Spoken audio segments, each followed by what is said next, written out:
neste momento, Deus, através desta emissora, leva até você mais um programa de fé, com hinos, orações e uma palavra poderosa a seu favor. Fé para vencer o mundo. Somente crer, somente crer, tudo é possível, somente crer, somente crer, somente crer, tudo é possível, somente crer.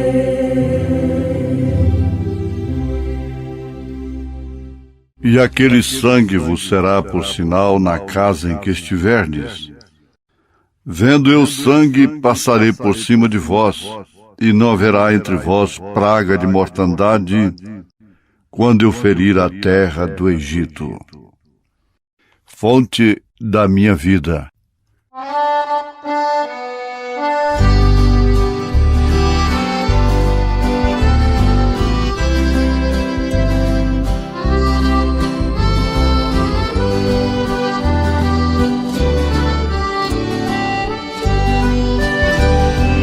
Fonte de paz e amor, é Jesus teu Salvador. Fonte de graça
Ouvintes, a presença de Deus se tornou e se torna inconveniente para a pessoa que está vivendo no pecado.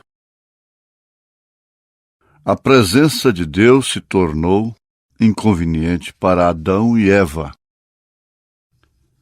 quando viviam em delícias no paraíso. Mas assim que pecaram, desobedeceram, então a primeira coisa foi esconder-se de Deus.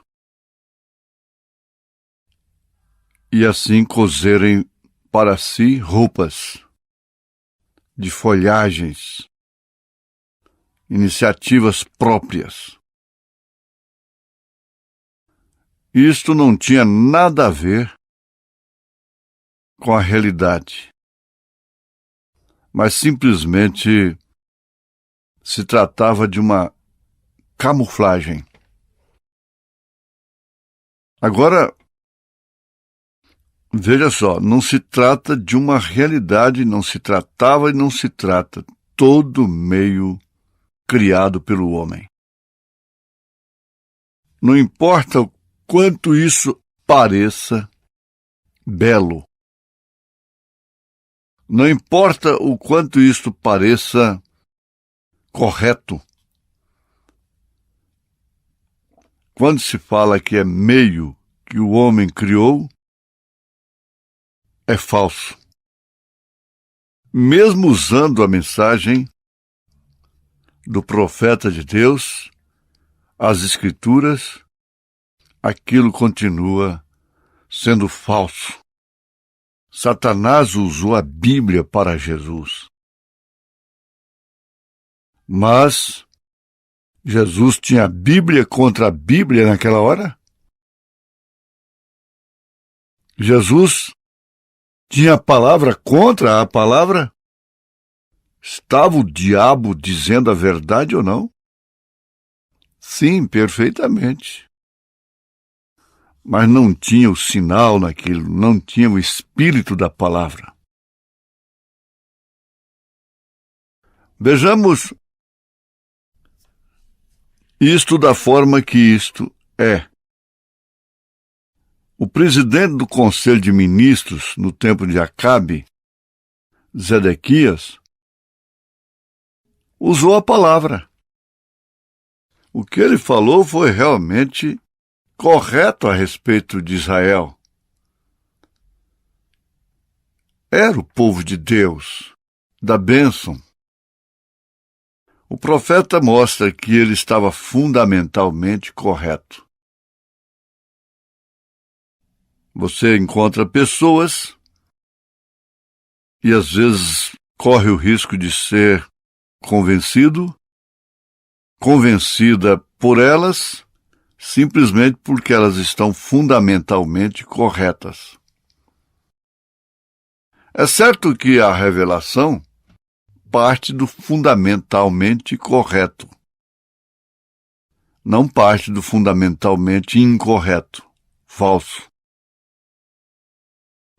Mas seria como que construir uma casa sem prumo, uma construção sem nenhuma resistência devida sobre um bom alicerce. O alicerce é sólido, o fundamento é correto, mas o que foi posto ali em cima é falso. Isso explica perfeitamente o que é que tem de fundamentalmente correto hoje, a não ser a mensagem. Se possível enganaria os escolhidos, não se refere ao mundo religioso, aos sistemas. O sistema não engana, mesmo se fosse possível, veja só. Não pode enganar o eleito. Não pode enganar os escolhidos. Mas A coisa está dentro do Israel. Eram israelitas todos eles? Sim. Mas pereceram todos eles.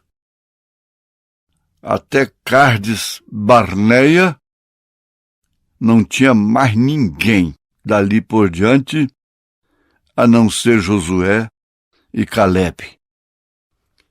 Dos quase 3 milhões de pessoas que saíram, daqueles que saíram de lá, que atravessaram o Mar Vermelho, só chegaram 2. Ah, mas e a multidão que estava com Josué? Aqueles eram filhos e netos já, dos que pereceram. Então aí está a coisa. Não há argumento contra o fato. Agora,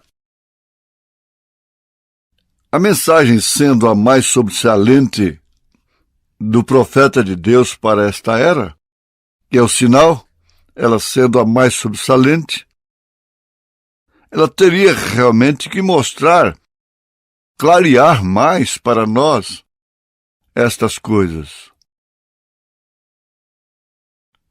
Ela não se compõe somente do seu conteúdo. Ela compõe de todas as escrituras e de todas as mensagens do profeta. Aqui está a estatura do varão perfeito. Aqui está a adoção. Por fim, aqui está o arrebatamento. E a questão de manter a igreja sob o sinal não significa que é para salvar o mundo, para salvar o Egito, para salvar o Coré, o Abirão, o Datã e suas congregações. Não. O sinal é uma proteção por ser uma evidência pessoal, individual. É a marca, é a segurança individual, pessoal. Portanto, a proteção é de quem tem o sinal. A cobertura real e verdadeira é de quem expõe o sinal. Israel não expôs o sinal por terceiros. Cada israelita tinha que expor por si próprio, pela sua própria casa. Isso deixaria muita gente se despreocupar, deixar a vida dos outros e cuidarem da sua. Uma fila indiana. Veja só, a fila indiana, todos sabem o que é. O gado faz isso. E pessoas em portas de bancos, às vezes em certas circunstâncias, pontos de ônibus e coisa, a maneira de ordenar é uma fila indiana.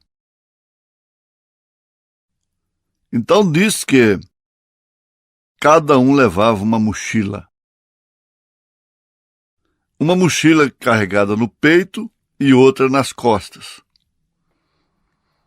Agora, quem estava carregando a mochila no peito estava vendo somente suas virtudes. A mochila da frente é só virtudes boas qualidades e tudo que pode ser mostrado, exibido. Ali está cheio de boas qualidades, de virtudes e de dons. Mas acontece que o que está atrás do que está na frente vê a mochila que está nas costas. E nas costas só tem fracasso, vergonha, mentira, tropeços, sujeiras, lixo na mochila das costas. Mas ele vê só a dele que está na frente, mas esquece que o que está atrás está vendo a mochila de suas costas. Por isso o irmão Branham disse para aquela mulher, quando ela estava condenando, censurando contra aquelas almas encarceradas, ele disse: e você não tem vergonha de estar com essa calça comprida? Ele diria para tanta gente: e você não tem vergonha? Que força moral tem você para mexer com a vida dos outros? Você foi um valente, na verdade, mas foi amarrado pelo inimigo. Sua casa foi saqueada. E fizeram o que quiseram.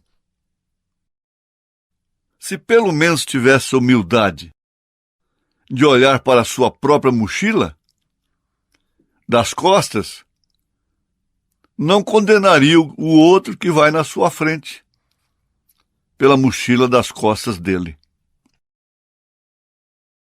Por isso que nós temos aí ministérios que dependem do fracasso dos outros para obterem mais um membro.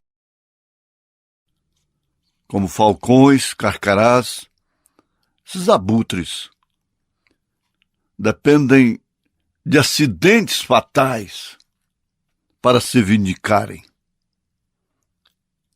Mas aqui está a coisa, meu ouvinte, meu irmão. São João está dizendo: qualquer que é nascido de Deus não comete pecado. Parece que ele entra em contradição com ele próprio. O Espírito Santo nele não entra em contradição. O profeta de Deus esclarece muito bem as coisas, as interrogações neste caso. Porque ele próprio disse: aquele que disser que não tem pecado, faz Deus mentiroso. E não habita a verdade nele. Todos pecaram. Então, em que sentido ele não comete pecado?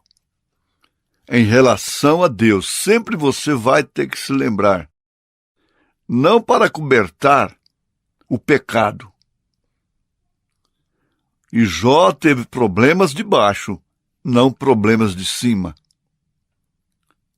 Ele não tinha fornicação espiritual com seus amigos.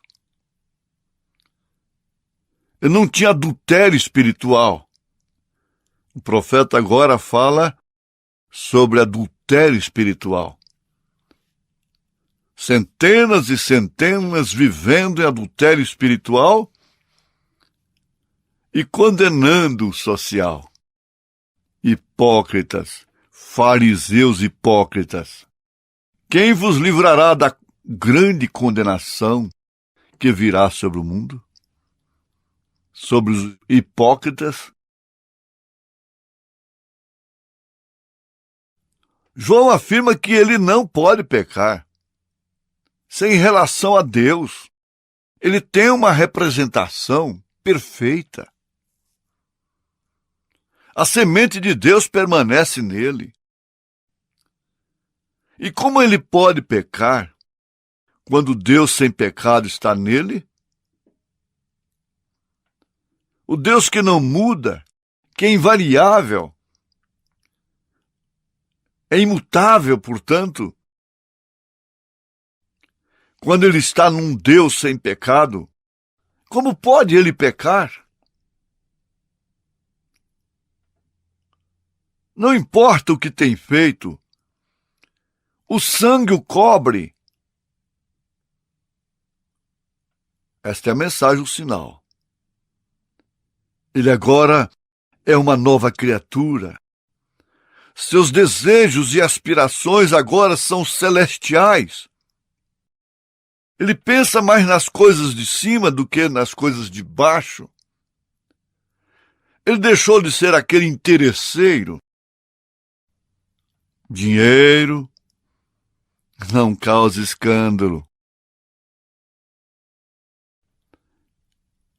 As suas aspirações são celestiais, porque ele foi mudado de joio a trigo. Seus desejos não são os de antes. E ele expõe isto em sua vida. Naturalmente. É a fagulha lá de dentro, que é chamada pelo profeta de o homem da máquina. Nada de legalismo, nada de aparência apenas. As aparências enganam. E como enganam? Bom, o profeta diz, eu creio nisso. E continua pecando? Não, você está enganado. E dificilmente uma pessoa enganada não engana outras. Engana às vezes sem conhecê-las, sem nunca falar com elas. Você não deve copiar sua vida de ninguém.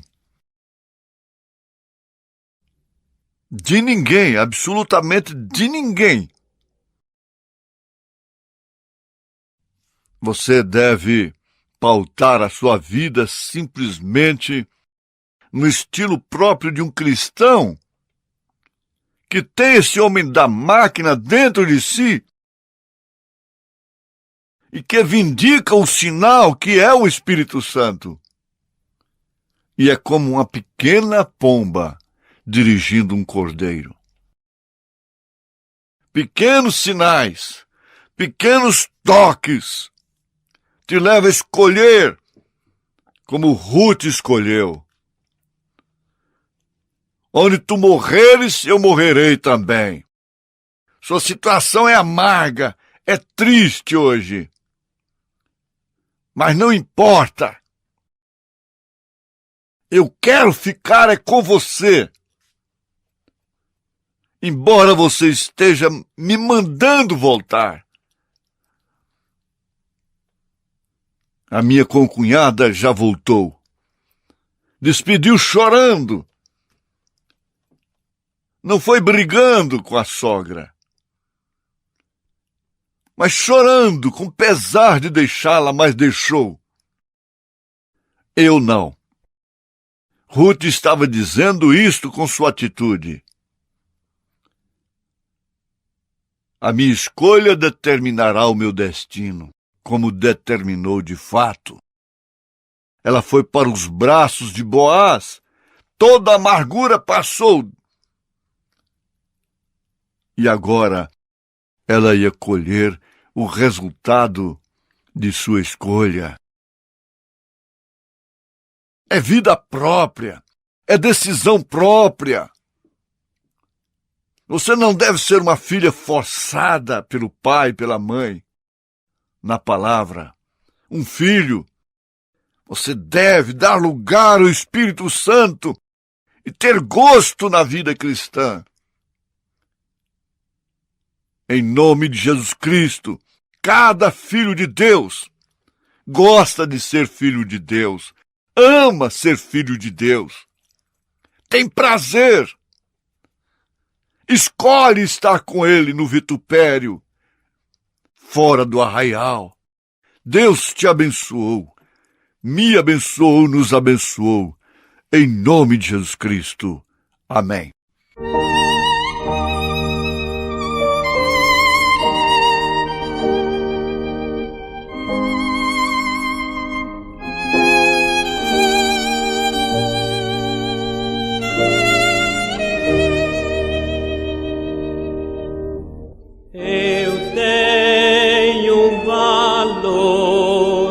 Que nunca sonhei, palácios, riquezas e glória eu bem sei, e belo e feliz o lar que eu ganhei.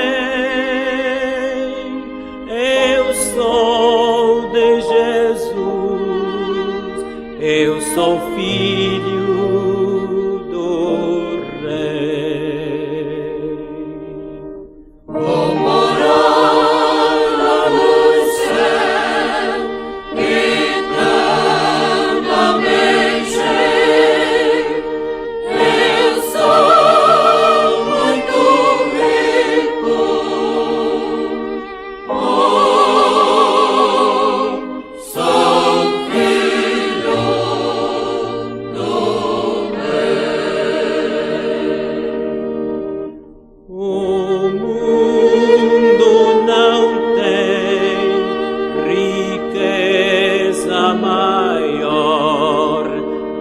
prazeres humanos eu já desprezei, o gozo real só Deus pode dar.